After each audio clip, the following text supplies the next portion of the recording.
Hello everyone. हम BPSC घटना चक्र पूर्वावलोकन डिस्कस कर रहे हैं। टॉपिक है आधुनिक भारत का इतिहास। उसके अंतर्गत आधुनिक भारत में शिक्षा का विकास, इससे रिलेटेड किस तरीके के क्वेश्चंस बीपीएससी में पूछे गए हैं, हम उसके बारे में चर्चा करेंगे। तो चलिए स्टार्ट करते हैं। पहला क्वेश्चन है, वुड के 1854 के प्रेषण के संबंध में निम्नलिखित कथनों पर विचार कीजिए। फर्स्ट है, इसने उच्च अध्ययन के लिए शिक्षा के माध्यम के रूप में अंग्रेजी की सिफारिश की। सेकेंड है, इसने महिला शिक्षा और व्यावसायिक प्रशिक्षण पर जोर दिया। उपयुक्त में से कौन से कथन सही है? तो यहाँ हमसे पूछा गया वुड के 1854 के प्रेषण के संबंध में, तो इसमें दोनों कथन सही हो जाएगा। ऑप्शन डी इसका सही आंसर है, 1 और 2 दोनों। सर चार्ल्स वुड की अध्यक्षता में गठित समिति ने 1854 ईस्वी में भारत में भावी शिक्षा के लिए एक व्यापक योजना तैयार की, जिसे भारतीय शिक्षा का मैग्ना कार्टा कहा जाता है। वुड घोषणा पत्र ने निम्नलिखित सिफारिशें की। फर्स्ट, उच्च शिक्षा के माध्यम के लिए अंग्रेजी भाषा के साथ साथ देशी भाषा की भी सिफारिश की। सेकेंड, महिला और व्यावसायिक प्रशिक्षण की सिफारिश की। थर्ड, प्रांतों में शिक्षा विभाग के गठन की सिफारिश की। फोर्थ, 1857 ईस्वी में कलकत्ता, बम्बई और मद्रास में विश्वविद्यालयों की स्थापना की। फिफ्थ, शिक्षकों के प्रशिक्षण के लिए अध्यापक प्रशिक्षण संस्थान की स्थापना की। ठीक है। नेक्स्ट क्वेश्चन है, मैकाले के भारतीय शिक्षा पर अपना प्रसिद्ध मिनट्स कब जारी किया था? तो इसका सही आंसर हो जाएगा ऑप्शन सी, 2 फरवरी 1835। भारत में शिक्षा के माध्यम को लेकर छिड़े प्राच्य पाश्चात्य विवादों को दूर करने के लिए विलियम बेंटिंक ने अपने काउंसिल में एक विधि सदस्य मैकाले को बंगाल की लोक शिक्षा समिति का प्रधान नियुक्त किया, जिसका कार्य भाषा संबंधी विवादों पर अपना निर्णय प्रस्तुत करना था। मैकाले ने पाश्चात्य शिक्षा पर भाषण देते हुए 2 फरवरी 1835 को अपना स्मरणार्थ या मिनट प्रस्तुत किया, जिसमें भारतीय भाषा और साहित्य की तीखी आलोचना की गई। मैकाले द्वारा प्रस्तुत स्मरणार्थ को गवर्नर जनरल बेंटिंक ने 7 मार्च 1835 को स्वीकार कर भारत में उच्च शिक्षा का माध्यम अंग्रेजी को मान लिया गया। नेक्स्ट क्वेश्चन है, भारत में आधुनिक शिक्षा प्रणाली की नींव द्वारा रखी गई। तो इसका सही आंसर हो जाएगा ऑप्शन बी, 1835 के मैकाले के मिनट्स। भारत में आधुनिक शिक्षा प्रणाली की नींव 1835 ईस्वी के मैकाले के मिनट्स स्मरण पत्र से पड़ी। मैकाले का मानना था कि यूरोप के एक अच्छे पुस्तकालय की एक अलमारी का एक कक्ष भारत और अरब के समस्त साहित्य से अधिक मूल्यवान है। तत्कालीन governor general Lord William Bentinck द्वारा मैकाले के प्रस्ताव को स्वीकृत करते हुए भारत में अंग्रेजी को ही उच्च शिक्षा का माध्यम बनाए जाने को मंजूरी दी गई। नेक्स्ट क्वेश्चन है, बनारस हिंदू विश्वविद्यालय की स्थापना किस वर्ष हुई थी? तो इसका सही आंसर हो जाएगा ऑप्शन बी, 1916। बनारस हिंदू विश्वविद्यालय की स्थापना वर्ष 1916 में पंडित मदन मोहन मालवीय ने की थी। इसकी स्थापना संसदीय विधान BHU अधिनियम 1915 के अंतर्गत की गई थी। नेक्स्ट क्वेश्चन है, 1902 ईस्वी में लॉर्ड कर्जन ने 2 भारतीय सदस्यों को सम्मिलित करते हुए एक विश्वविद्यालय आयोग गठित किया। वे कौन थे? तो इसका सही आंसर हो जाएगा ऑप्शन डी, सैयद हुसैन बिलग्रामी और न्यायमूर्ति Gurudas Banerjee. Viceroy Lord Curzon ने शैक्षिक सुधारों के तहत वर्ष 1902 में सर टॉमस रैले की अध्यक्षता में एक विश्वविद्यालय आयोग का गठन किया था। इस आयोग के सदस्यों में 2 भारतीय सदस्यों सैयद हुसैन बिलग्रामी तथा न्यायमूर्ति गुरुदास बनर्जी को नियुक्त किया गया था। इस आयोग द्वारा दिए गए सुझावों के आधार पर भारतीय विश्वविद्यालय अधिनियम 1904 पारित किया गया था। नेक्स्ट क्वेश्चन है, सन 1904 में भारतीय विश्वविद्यालय पर कड़े नियंत्रण लागू करते हुए भारतीय विश्वविद्यालय अधिनियम पारित किया था। तो इसका सही आंसर हो जाएगा option B, Lord Curzon. Lord Curzon 1899 से 1905 ईस्वी तक भारत का वायसराय रहा। उसने अपने शासनकाल के दौरान शैक्षिक सुधारों के लिए वर्ष 1902 में सर टॉमस रैले की अध्यक्षता में एक विश्वविद्यालय आयोग का गठन किया। आयोग द्वारा दिए गए सुझावों के आधार पर वर्ष 1904 में भारतीय विश्वविद्यालय अधिनियम पारित किया गया। इस अधिनियम के आधार पर विश्वविद्यालयों पर सरकारी नियंत्रण बढ़ गया। नेक्स्ट क्वेश्चन है, लॉर्ड कर्जन द्वारा किस वर्ष इंडियन यूनिवर्सिटीज़ एक्ट पारित किया गया था? तो इसका सही आंसर हो जाएगा ऑप्शन सी 1904। नेक्स्ट क्वेश्चन है, 1817 में कलकत्ता में हिंदू कॉलेज की स्थापना किसने की? तो इसका सही आंसर हो जाएगा ऑप्शन बी डेविड हेयर। वर्ष 1817 में कलकत्ता में हिंदू कॉलेज की स्थापना महाराजा राधाकांत देव, डेविड हेयर तथा दीवान वैद्यनाथ मुखर्जी ने की थी। राजा राम मोहन राय भी इस कॉलेज की स्थापना से जुड़े थे। नेक्स्ट क्वेश्चन है, कलकत्ता में फोर्ट विलियम कॉलेज की स्थापना। तो इसका सही आंसर हो जाएगा ऑप्शन डी 1800 ईस्वी में सिविल सेवकों को भारतीय भाषाओं में प्रशिक्षित करने हेतु की गई थी। कलकत्ता में ईस्ट इंडिया कंपनी के तत्कालीन गवर्नर जनरल वेलेस्ली द्वारा 10 जुलाई 1800 को फोर्ट विलियम कॉलेज की स्थापना की गई। इस कॉलेज की स्थापना का मुख्य उद्देश्य ब्रिटिश सिविल सेवकों को भारत में प्रशासन हेतु फारसी और हिंदुस्तानी भाषा की शिक्षा देना था। नेक्स्ट क्वेश्चन है, नेशनल काउंसिल ऑफ एजुकेशन की स्थापना कब हुई? तो इसका सही आंसर हो जाएगा ऑप्शन डी 15 अगस्त 1906। राष्ट्रीय शिक्षा के क्षेत्र में सर्वप्रथम 8 नवंबर 1905 को रंगपुर नेशनल स्कूल की स्थापना हुई। 16 नवंबर 1905 में कलकत्ता में एक सम्मेलन का आयोजन किया गया। इस सम्मेलन में राष्ट्रीय साहित्यिक, वैज्ञानिक और तकनीकी शिक्षा देने के लिए राष्ट्रीय शिक्षा परिषद स्थापित करने का फैसला हुआ। 15 अगस्त 1906 को सतीश चंद्र मुखर्जी व अन्य द्वारा राष्ट्रीय शिक्षा परिषद की स्थापना की गई। नेक्स्ट क्वेश्चन है, 1885 ईस्वी में WC बनर्जी द्वारा इंगित भारतीय राष्ट्रीय कांग्रेस के निम्न उद्देश्यों में से कौन सा सही नहीं था? ऑप्शन ए है देश के हितों की रक्षा करने वाले भारतीयों के बीच संपर्क और मित्रता बढ़ाना। ऑप्शन बी है देशवासियों के बीच जाति, संप्रदाय तथा प्रांतीय पक्षपातों की भावना को दूर करके उनमें राष्ट्रीय एकता की भावना को विकसित करना। सही है। फर्स्ट है देश के हितों की रक्षा करने वाले भारतीयों के बीच संपर्क और मित्रता बढ़ाना, ये भी सही है। ठीक है। ऑप्शन सी है शिक्षित वर्ग की पूर्ण सम्मति से महत्वपूर्ण और आवश्यक सामाजिक विषयों पर विचार प्रकट करना, गलत हो जाएगा। ऑप्शन डी है यह निर्धारित करना कि आगामी वर्षों में भारतीय लोकहित के लिए किस दिशा में और किस आधार पर कार्य करे, यह भी सही है। और ऑप्शन ई है उपयुक्त में से कोई नहीं या उपयुक्त में से एक से अधिक। हमसे पूछा गया था कौन सा सही नहीं है, तो इस तरीके से इसका सही आंसर हो जाएगा ऑप्शन सी। 1885 ईस्वी में भूमेश चंद्र बनर्जी द्वारा इंगित भारतीय राष्ट्रीय कांग्रेस के प्रथम अधिवेशन में निम्नलिखित उद्देश्य बताए गए थे। फर्स्ट है देश के हितों की रक्षा करने वाले भारतीयों के बीच संपर्क और मित्रता बढ़ाना। सेकेंड है देशवासियों के बीच जाति, संप्रदाय तथा प्रांतीय पक्षपातों की भावना को दूर करके उनमें राष्ट्रीय एकता की भावना को विकसित करना। थर्ड है भारत के सभी वर्गों एवं समुदायों को एकत्रित करके उनमें एक राष्ट्र की भावना उत्पन्न करना। फोर्थ है जनता की मांगों का सूत्रीकरण और उसका प्रस्तुतिकरण करना। ठीक है। ज्ञातव्य है कि सामाजिक मुद्दों को प्रारंभ में कांग्रेस के मंच से नहीं उठाए जाने का प्रावधान या व्यवस्था थी। नेक्स्ट क्वेश्चन है शिक्षा में सुधार हेतु ब्रिटिश सरकार ने सैडलर विश्वविद्यालय आयोग कब नियुक्त किया? तो इसका सही आंसर हो जाएगा ऑप्शन बी 1917। सैडलर आयोग शिक्षा संबंधित था। वर्ष 1917 में सरकार ने कलकत्ता विश्वविद्यालय की संभावनाओं के अध्ययन तथा रिपोर्ट के लिए एक आयोग नियुक्त किया। Doctor M.E. सैडलर जो लीड्स विश्वविद्यालय के उप कुलपति थे, इसके अध्यक्ष नियुक्त किए गए। इस आयोग का यह विचार था कि यदि विश्वविद्यालय शिक्षा का सुधार करना है तो माध्यमिक शिक्षा का सुधार आवश्यक है। इसने वर्ष 1904 के विश्वविद्यालय अधिनियम की कड़ी निंदा की और यह भी बताया कि इससे कॉलेज तथा विश्वविद्यालय शिक्षा का ठीक समन्वय नहीं हो सकता है। नेक्स्ट क्वेश्चन है 1940 में पटना महिला महाविद्यालय की स्थापना निम्नलिखित में से किस समाज द्वारा की गई थी? तो इसका सही आंसर हो जाएगा option A, sisters of the apostolic Carmel.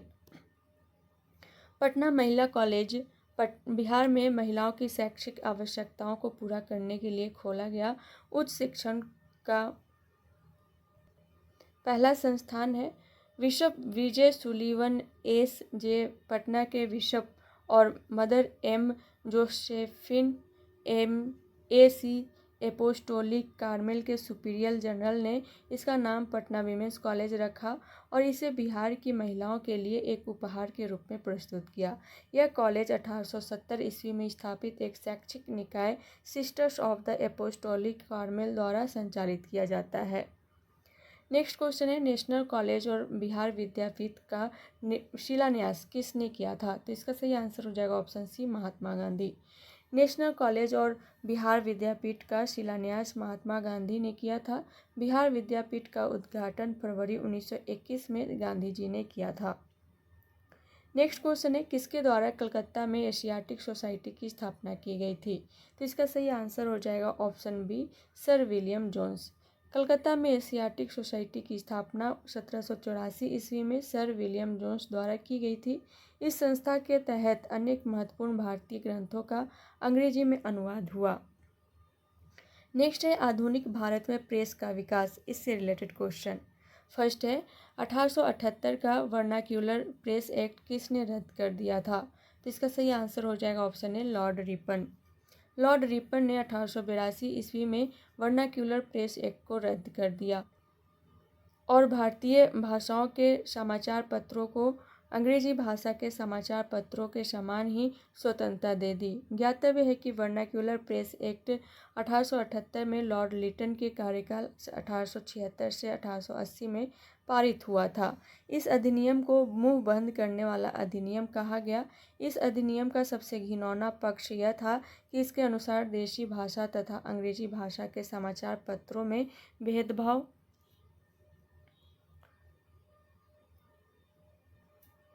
भेदभाव किया गया था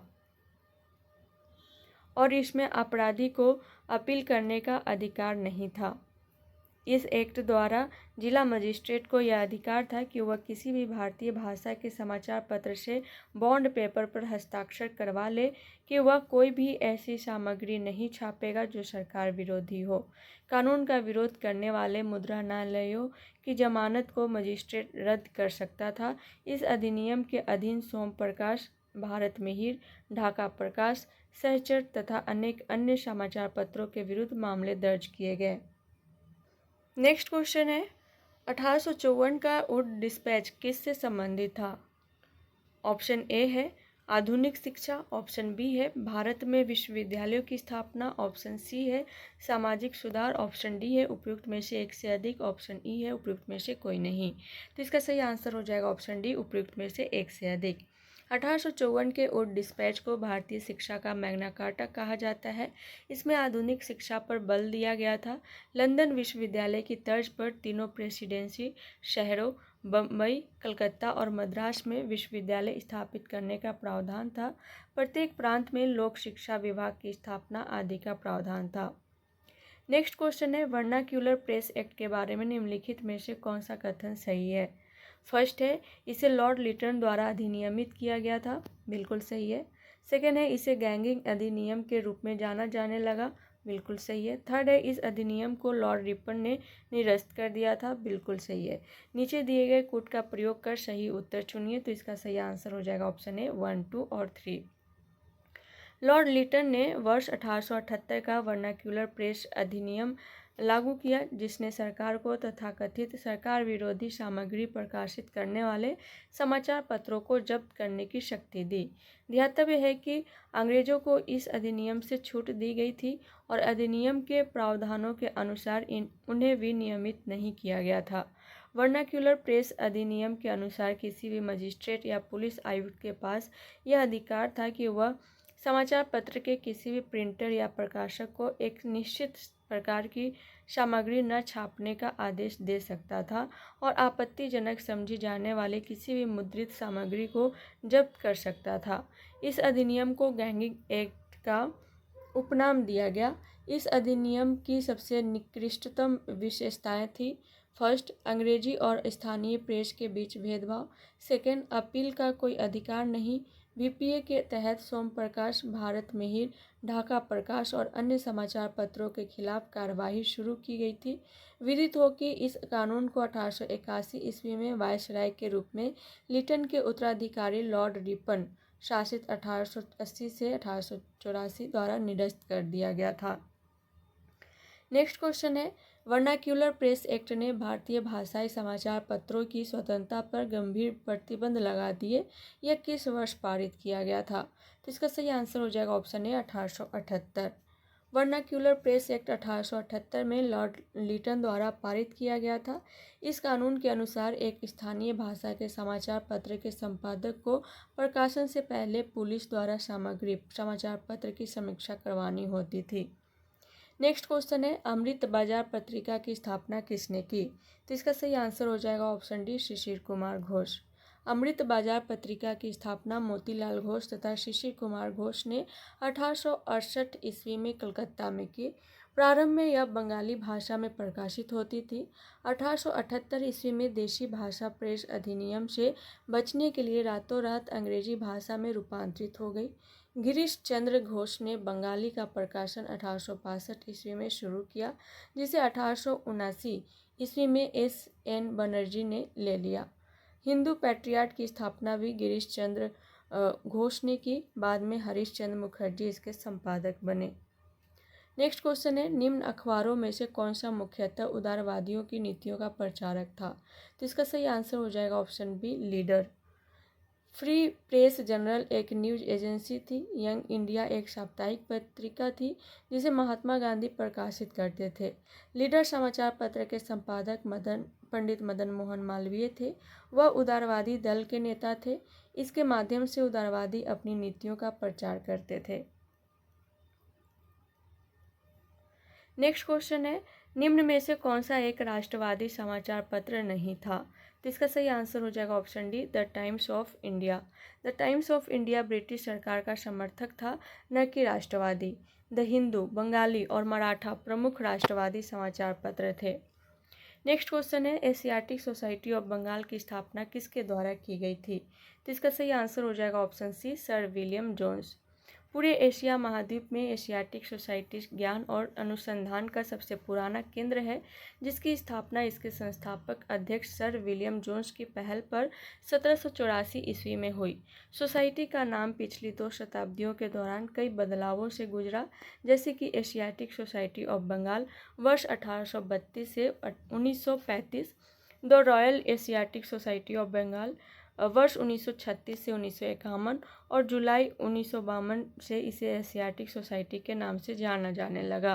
वर्ष 1984 से एशियाटिक सोसाइटी को भारतीय संसद के एक अधिनियम के तहत राष्ट्रीय महत्व के संस्थान के रूप में दर्जा प्राप्त है। नेक्स्ट क्वेश्चन है, 1784 ईस्वी में एशियाटिक सोसाइटी ऑफ बंगाल का आरंभ किसने किया था? तो इसका सही आंसर हो जाएगा option C William Jones. Asiatic Society of Bengal की स्थापना 1784 ईस्वी में सर विलियम जोन्स द्वारा कलकत्ता स्थित फोर्ट विलियम में की गई थी। नेक्स्ट क्वेश्चन है, मुद्रण यंत्र को भारत में 16वीं सदी के मध्य में पहली बार कौन लाए? तो इसका सही आंसर हो जाएगा ऑप्शन सी पुर्तगाली मिशनरी। भारत में 16वीं सदी के मध्य में मुद्रण यंत्र को पहली बार पुर्तगाली जेसुइट मिशनरी गोवा में लेकर आए थे।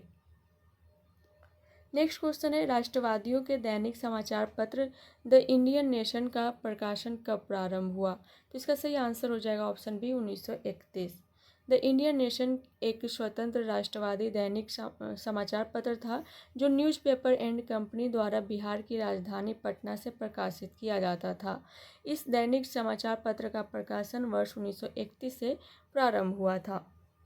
नेक्स्ट क्वेश्चन है, भारत में मीडिया को नियंत्रित करने के लिए एक्ट कब पारित किए गए थे? तो इसका सही आंसर हो जाएगा ऑप्शन ए 1835, 1867, 1878, 1908। विधानों की दमनकारी नीतियों को उजागर करने के कारण सर्वप्रथम 1835 ईस्वी में प्रेस एक्ट का ऐलान किया गया। प्रेस और पुस्तकों का पंजीकरण अधिनियम 1867 पारित किया गया। वायसराय लॉर्ड लिटन ने 1878 ईस्वी में वर्नाक्यूलर प्रेस एक्ट पारित किया, जिसके तहत बिना सरकार की इजाज़त के कोई पत्र नहीं निकाला जा सकता था जिसमें अंग्रेजी सरकार की आलोचना हो। इसके अतिरिक्त प्रेस पर नियंत्रण का एक्ट लॉर्ड मिंटो ने वर्ष 1908 में पारित किया, जिसके तहत ऐसे किसी भी प्रकाशन को जब्त करने का अधिकार सरकार को होगा जिसमें सरकार के खिलाफ जन भावना को भड़काने का आरोप हो। नेक्स्ट क्वेश्चन है, अमेरिका में फ्री हिंदुस्तान अखबार किसने शुरू किया था? तो इसका सही आंसर हो जाएगा ऑप्शन डी, तारकनाथ दास। उत्तरी अमेरिका महाद्वीप वैंकूवर में फ्री हिंदुस्तान अखबार तारकनाथ दास ने शुरू किया था। नेक्स्ट क्वेश्चन है, क्रांतिकारी गतिविधियों के साथ कौन सी पत्रिका जुड़ी हुई नहीं थी? तो इसका सही आंसर हो जाएगा option D, young India. Young India पत्रिका क्रांतिकारी गतिविधियों के साथ जुड़ी नहीं थी। यंग इंडिया पत्रिका का संपादन महात्मा गांधी ने किया था। महात्मा गांधी अहिंसक आंदोलन के समर्थक थे। वर्ष 1913 में लाला हरदयाल और सोहन सिंह भाखड़ा ने Hindustan Association of the Pacific Coast नामक संस्था की स्थापना की। इस संस्था ने गदर नामक अखबार निकाला, जिससे इस संस्था का नाम भी हिंदुस्तान गदर पार्टी पड़ गया।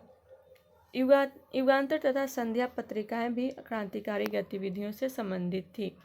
नेक्स्ट क्वेश्चन है, निम्नलिखित में से किस अखबार का प्रकाशन पटना से होता था? तो इसका सही आंसर हो जाएगा ऑप्शन ए, इंडियन नेशन। वर्ष 1931 में दरभंगा के महाराज कामेश्वर सिंह ने द इंडियन नेशन की स्थापना की। इसका प्रकाशन पटना से होता था। नेक्स्ट क्वेश्चन है, बहिष्कृत भारत जर्नल किसने शुरू किया था? तो इसका सही आंसर हो जाएगा ऑप्शन डी, बाबा साहेब अम्बेडकर। 20 जुलाई 1924 को भीमराव अंबेडकर ने बम्बई में एक संस्था बहिष्कृत हितकारिणी सभा बनाई, जिसका उद्देश्य अस्पृश्य लोगों की नैतिक तथा भौतिक उन्नति करना था। सर चिमन लाल हरिलाल सीतलवार इसके पहले अध्यक्ष बनाए गए, जबकि प्रबंध समिति के अध्यक्ष अंबेडकर बने थे। सभा का संकल्प शिक्षित करना, उत्तेजित करना और संगठित करना स्वीकार किया गया। सभा का उद्देश्य सरकार के समक्ष अछूतों की समस्याओं को रखना था। उन्होंने 3 अप्रैल 1927 को बम्बई से मराठी पाक्षिक बहिष्कृत भारत आरंभ किया था।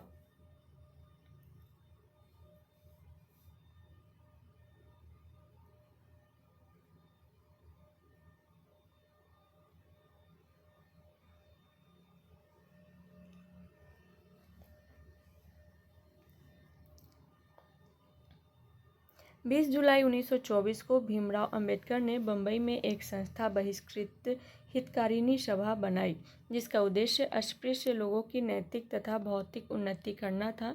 सर चिमन लाल हरिलाल सीतलवार इसके पहले अध्यक्ष बनाए गए, जबकि प्रबंध समिति के अध्यक्ष अंबेडकर बने थे। सभा का संकल्प शिक्षित करना, उत्तेजित करना और संगठित करना स्वीकार किया गया।